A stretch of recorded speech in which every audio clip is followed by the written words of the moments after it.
రాష్ట్రంలోని తెల్ల ration card ఉన్న ప్రతి కుటుంబానికి 5 లక్షల ఇన్సూరెన్స్ అందిస్తామని మంత్రి సీతక్క ప్రకటించారు.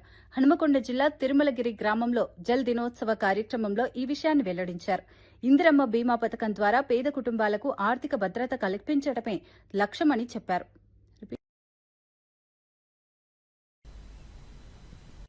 మహిళా సంఘాలకు 10 లక్షల బీమా ఉండేది మా మహిళా గ్రూపులలో. ఇప్పుడు రాష్ట్రంలో ఉన్న తెల్ల రేషన్ కార్డుదారులందరికీ కూడా ఏ రకంగా చనిపోయినా, నాట్ ఓన్లీ యాక్సిడెంటల్, ఏ రకంగా చనిపోయినా దాదాపుగా 5 లక్షల రూపాయలు ఆ కుటుంబానికి మనం బీమా, ఇందిరా బీమా పథకం తేవడం జరిగింది. వాటితో పాటు మధ్యాహ్న భోజనం మన ఇంటర్ పిల్లలకు, తర్వాత పొద్దుట కూడా బ్రేక్ఫాస్ట్ మన స్కూల్ పోయే పిల్లలకు.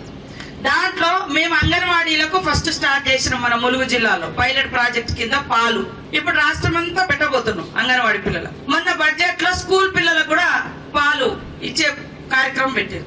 కాబట్టి మేము ఇప్పుడు మహిళా సంఘాలకు కూడా ఎక్కువ లోన్లు గేదెలకు ఇస్తున్నాం.